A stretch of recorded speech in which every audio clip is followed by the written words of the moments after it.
Recently, my 6 players confronted a pair of shambling mounds, and according to the difficulty calculator, it was a moderate encounter, and they should have been okay. Should have. However, on the very first round of combat, and certainly by the second, it had become very clear that if things proceeded as they had been going, we were definitely looking at a TPK. And not one of those TPKs where this is like a dramatic back and forth as both sides vie for dominance, but one of those short-lived TPKs where the players never stand a chance. So I was faced with the classic Dungeon Master dilemma. Do I use my unlimited power to intercede, or do I play it as it lies and let things work themselves out naturally? Now, this dilemma that DMs often face in their D&D games leads us to consider the things that game masters should never do in their encounters. And yes, we're also going to talk about what happened with those shambling mounds as well. Number 1, never blunder forward mindlessly. When you find yourself in this situation, or the opposite where an encounter is way easier than you intended, you should stop to think. Never just shrug it off and keep going. And what should you consider? Well, what are the consequences of continuing the encounter as is? If it'll just be a bit easier than you thought and it's only a random encounter anyway, then maybe it's not a big deal. But if it's the boss fight of the adventure, or the final confrontation against the big bad at the end of the campaign, and it's turning out to be way too easy, well then maybe you should intercede and beef things up. Why?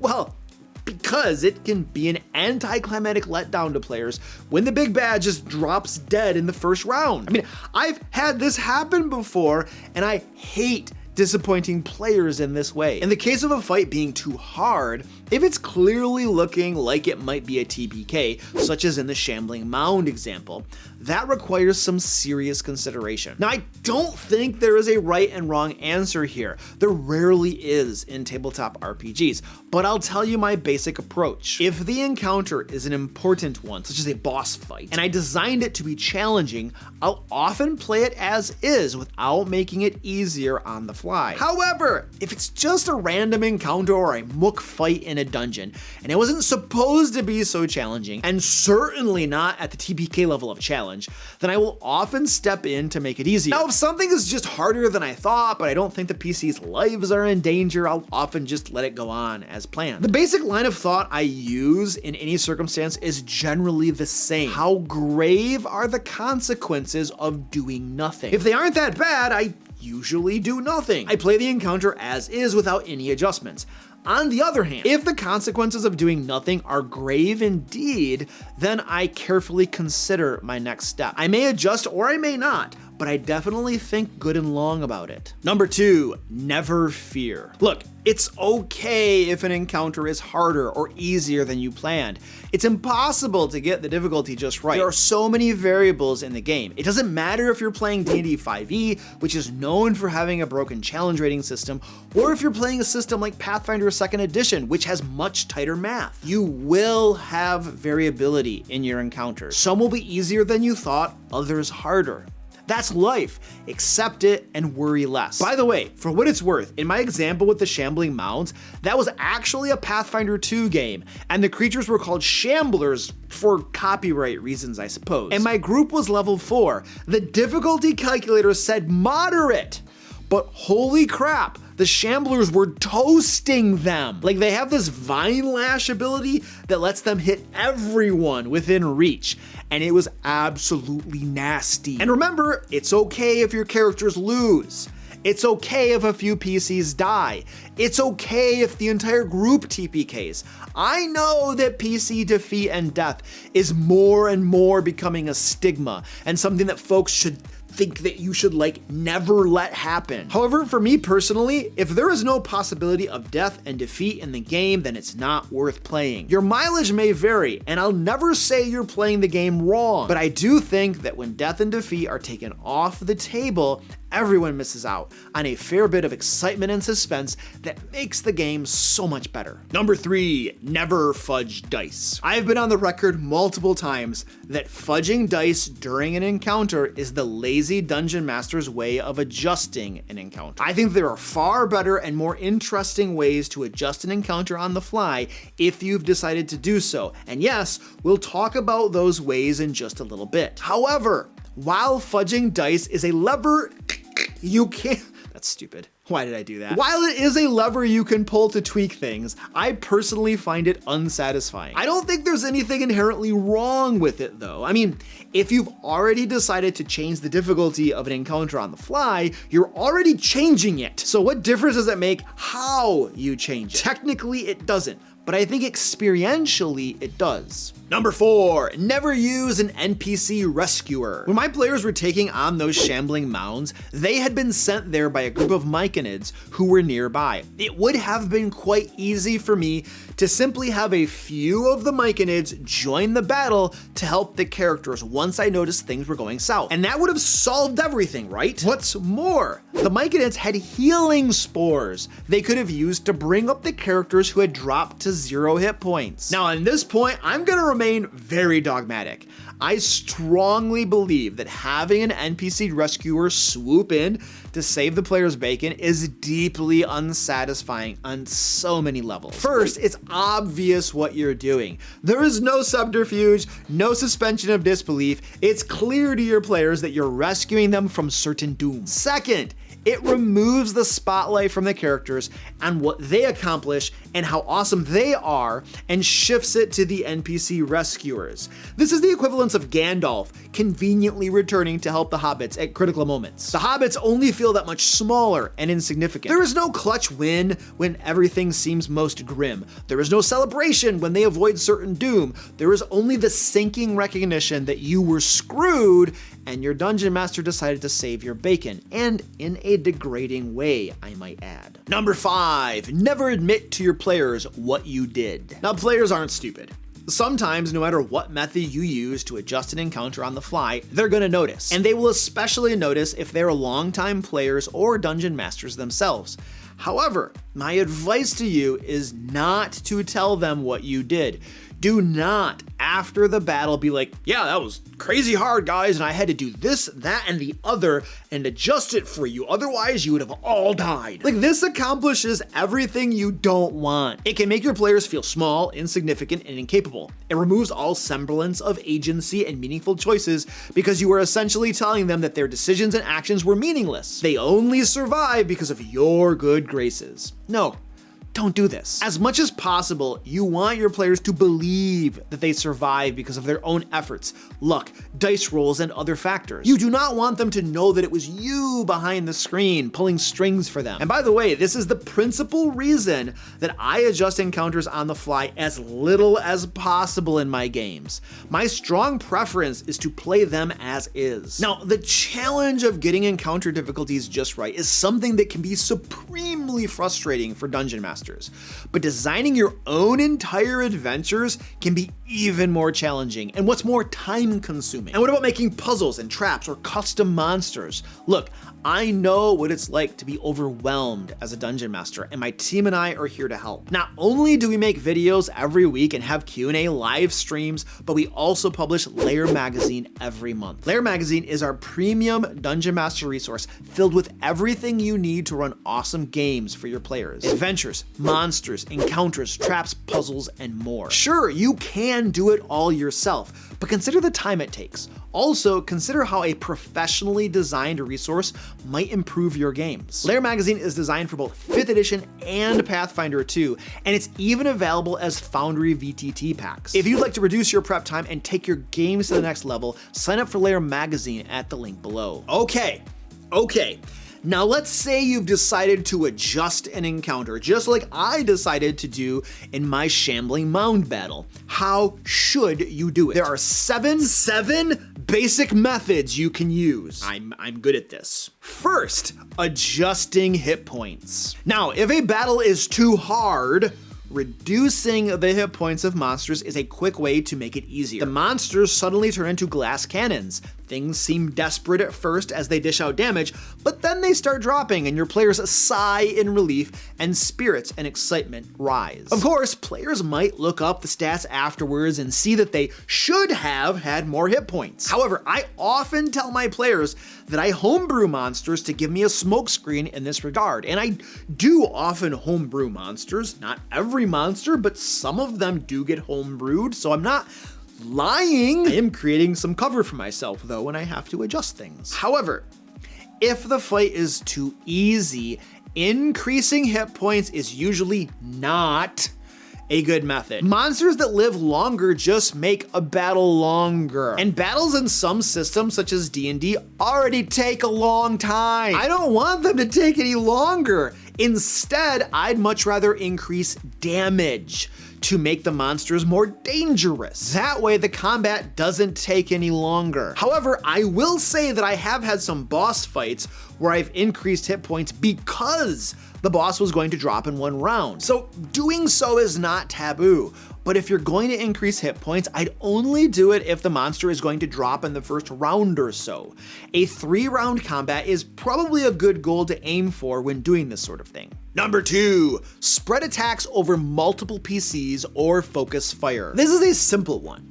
If a fight is too hard, you can make it easier by having your monsters spread their attacks over multiple characters. Since a PC fights at 100% capacity, even when they only have 1 hit point remaining, this works very well. Now, what makes this tricky is the transition from only attacking one PC to starting to spread your attacks, because it can be obvious to players that you're doing this. Remember, we're trying to adjust in ways that are more difficult for players to notice. On the other hand, when a fight is too easy and monsters begin to focus on just one character, the one that has proven to be the most dangerous in most circumstances, then it's far less obvious. In fact, I would say that it is normal for enemies to concentrate on the most dangerous of their foes. Now, doing this might not make the encounter more challenging overall, but it will definitely make it more dangerous for the character being targeted. And more than that, it changes the dynamics of the battle. It's no longer a question of just beating the monsters. It's a question of beating them before they can murderize one of your companions. Number 3, change monster tactics. When the Shambling Mounds were doing their crazy Vine Lash ability and hitting all characters nearby, usually 3 at a time, this is the route I chose. Once characters were dropping and things looked bleak, the Shambling Mounds decided to just drag a couple characters away for consumption. From a role-playing perspective, this made sense. The Shambling Mounds were motivated by hunger. If they can demonstrate their power, give everyone a sound beating, and then drag a couple of them off for a meal, they believe the others will probably flee and leave them to their supper. I mean, it's worked for them before, after all. However, from a game mechanics standpoint, it did 3 things. First, it makes the monster begin to use less damaging attacks and tactics. And second, it allowed the other characters to recover a bit and formulate a plan. The third thing it did was change the dynamics of the encounter. Instead of trying to figure out how to not just die, the characters began to think of how to rescue their 2 companions being dragged off. I've mentioned this before, but changing encounter dynamics is a powerful tool, not just for adjusting an encounter, but for making encounters more interesting. Your players settle into a rhythm for rounds 1 and 2 maybe, but then there is a change in circumstances, and they need to reformulate plans and tactics. You see this technique all the time in movies and novels. Static is boring. Dynamic and changing circumstances are much more exciting and dramatic. By the way, if you're finding this information useful, please give me a thumbs up and share this video with others. One of the best ways you can help other game masters is by sharing helpful content. Number 4, adjust special abilities and spells and other stats. Something else I could have done for the Shambling Mounds was make it so that their Vine Lash had a cooldown and could only be used once every 3 rounds, say. That would have made them come out of the gate with crazy damage to freak everyone out, and then the DPS decreases, making things much more doable. The basic approach here is that when things are too hard, you limit special abilities, and when things are too easy, you increase their usage. Who's to say that a dragon can only breathe fire once every 4 rounds?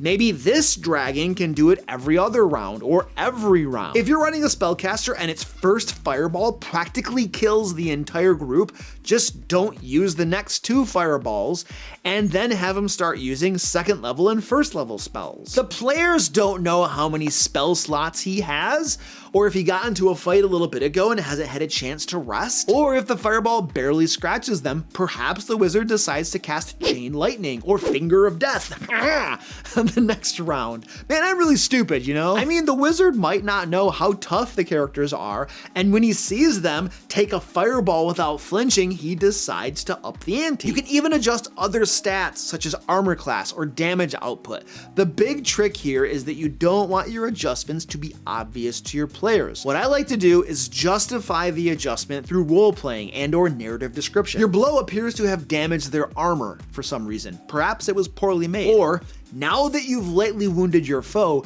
you see anger seething in its eyes, and it flies into a rage, attacking much more viciously than before. Number 5, use waves. This is a tried and true method for increasing difficulty that is practically impossible for players to detect. The first band of kobolds may be dropping like flies, but the players have no idea that the second band of kobolds that burst through the door to the room never technically existed and that you just made it up. And conversely, you can use waves to give you flexibility, just in case you aren't sure if something may be too hard or not. You simply design the encounter with waves, and then if the challenge feels about right, you just don't have the subsequent waves of enemies arrive. But if it's too easy, the waves do arrive. And you can adjust when they arrive too, perhaps in round 2, but maybe not round 3. This is a great strategy if you're perhaps just learning a new game system and don't feel comfortable yet with nailing down the challenge just right,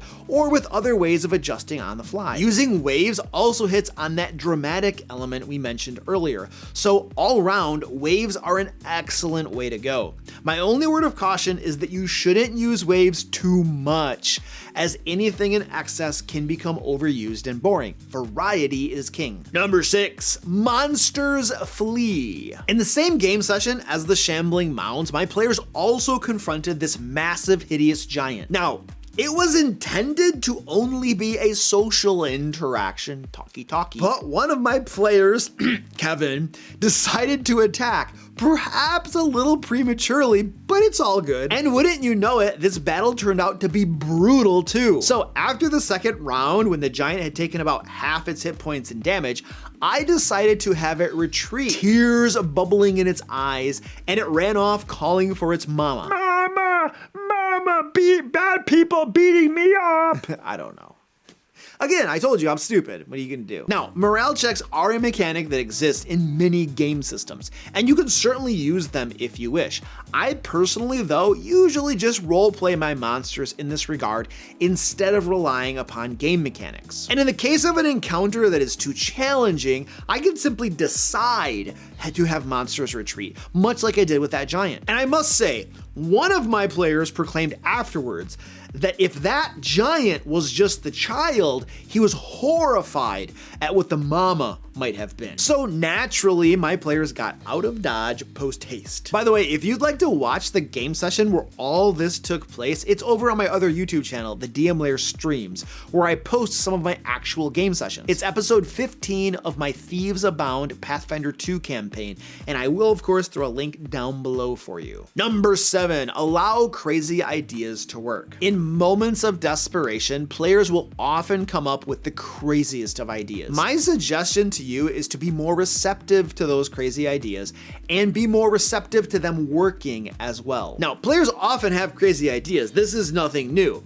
And under normal circumstances, they might not work. But when a TPK is looming, that is the precise moment to be more open-minded. What's more, if their crazy idea does work, assuming decent dice rolls and whatnot, they will attribute their success to themselves and not to you interceding on their behalf. And that's exactly what you want. Unless, of course, their idea was so crazy that there was no way it was gonna work, and then when it does, they're like, oh, the Dungeon Master saved us.